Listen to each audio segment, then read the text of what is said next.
Hi everyone. So எல்லோரும் எப்படி இருக்கீங்க? நல்லா இருப்பீங்கன்னு நினைக்கிறேன். 11th 12th 10th இந்த 3 ஸ்டாண்டர்டுக்குமே குவார்ட்டர்லி எக்ஸாம் ஒரு வாரத்தில் வரப்போகுது.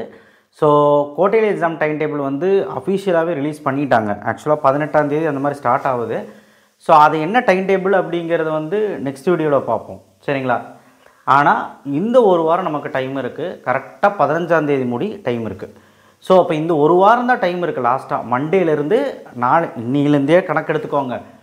இன்னிலேருந்து அடுத்த சண்டே முடி டைம் இருக்குது. என்ன பண்ணலாம் அப்படின்னு கேட்கும்போது எழுதுறதுக்கு இருக்குது, ரெக்கார்டு இருக்குது, கிளாஸ் ஒர்க் இருக்குது. ரெக்கார்டு எழுதுனா தான் என்ன விடுவாங்க, எல்லாம் ஓகே. ஆனால் படிச்சிங்களா? குவார்ட்டர்லி எக்ஸாம் ப்ரிப்பேர் பண்ணிங்களா? அதை பாருங்கள். இன்றைக்கி தப்பிக்கிறதுக்கு ரெக்கார்டு எழுதுறது எல்லாமே ஓகே, எல்லாம் பண்ணிடுறீங்க.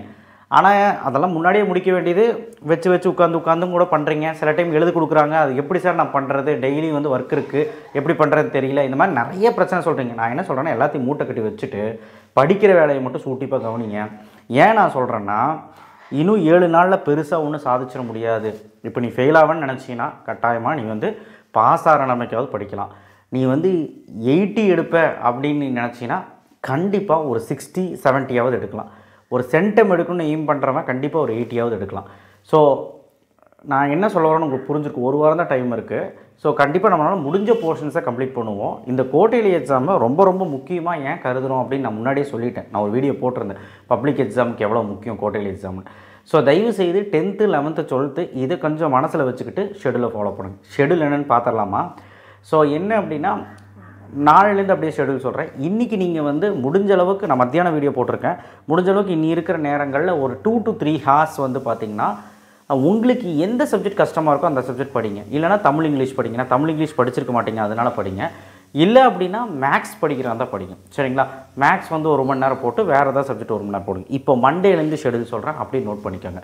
11th 12th ஃபஸ்ட்டு சொல்லிடுறேன். 11th 12th வந்து பார்த்திங்கன்னா ஒரு விஷயம் உண்மை என்னென்னா, மண்டே வந்து பார்த்திங்கன்னா நல்லா கேட்டுக்கோங்க, 2 hours ஃபுல்லாகவே வந்து பார்த்திங்கன்னா மேக்ஸ்.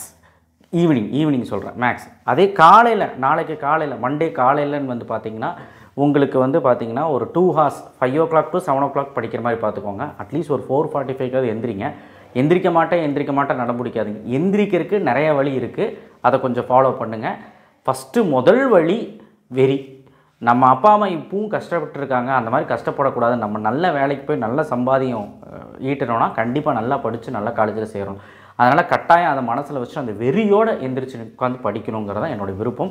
ஸோ அந்த ஒரு மோட்டிவேஷன் இருந்தபோது இந்த ஒரு வாரமாக அட்லீஸ்ட் எந்திரிச்சு படிங்களேன். சரி, காலையில் 2 மணி நேரம் என்ன பண்ணலான்னா ஃபிசிக்ஸ்.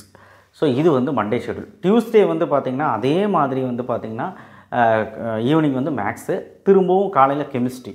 அதே மாதிரி வெனஸ்டே வந்து பார்த்திங்கன்னா காலையில் வந்து பார்த்திங்கன்னா ஈவினிங் வந்து பார்த்திங்கன்னா அதே மேக்ஸு, திரும்பவும் ஈவினிங் வந்து ஃபிசிக்ஸு. ஸோ அதே மாதிரி தேர்ஸ்டே வந்து பார்த்திங்கன்னா அதே மாதிரி மேக்ஸு, அதே மாதிரி ஈவினிங் வந்து மேக்ஸு, அதே மாதிரி காலையில் வந்து பார்த்திங்கன்னா பயாலஜி ஆர் கம்ப்யூட்டர். ஸோ அதே மாதிரி வெள்ளிக்கிழமையும் பயாலஜி ஆர் கம்ப்யூட்டர் வந்துடும் காலையில்.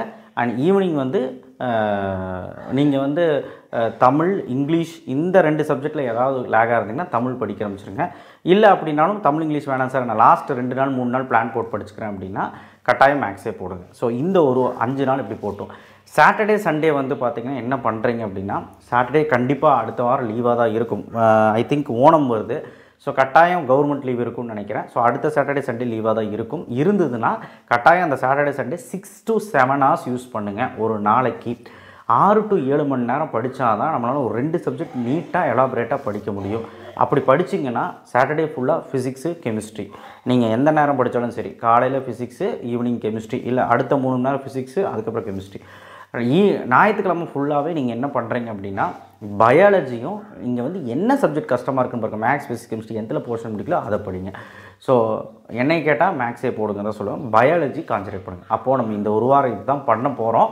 ஸோ இதை நீங்கள் கான்சன்ட்ரேட் பண்ணுங்கள். 10th ஸ்டாண்டர்டாக இருந்தீங்கன்னா என்ன பண்ணலாம் அப்படின்னா, நல்லா கேட்டுக்கோங்க. மண்டே வந்து ஈவினிங் என்ன பண்ணுறீங்கன்னா மேக்ஸு 2 மணி நேரம் 2-2.5 மணி நேரம் நீங்கள் படிச்சிங்கன்னா சரி. அடுத்து காலையில் வந்து 2 மணி நேரம் வந்து சயின்ஸு. அதே மாதிரி திரும்பவும் டியூஸ்டேவும் மேக்ஸு காலையில் ஈவினிங்கு. சாயங்காலம் வந்து பார்த்திங்கன்னா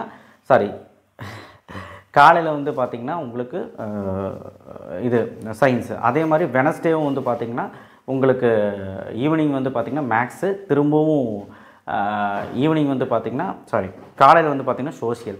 ஸோ அதே மாதிரி ஈவினிங் வந்து பார்த்திங்கன்னா திரும்பவும் மேக்ஸ் 4வது நாள், அதுக்கப்புறம் உங்களுக்கு வந்து சோஷியல், அதுக்கப்புறம் 5வது நாள் அதாவது வெள்ளிக்கிழமை வந்து பார்த்திங்கன்னா உங்களுக்கு ஈவினிங் வந்து மேக்ஸு ஈவினிங் வந்து மேக்ஸு, காலையில் வந்து தமிழ் 2 மணி நேரம். அதே மாதிரி தமிழுக்கு வந்து சனிக்கிழமையும் ஒதுக்கிக்கோங்க. தமிழ் வந்து பார்த்திங்கன்னா ரொம்ப எலாபரேட்டாக படிக்கணும்.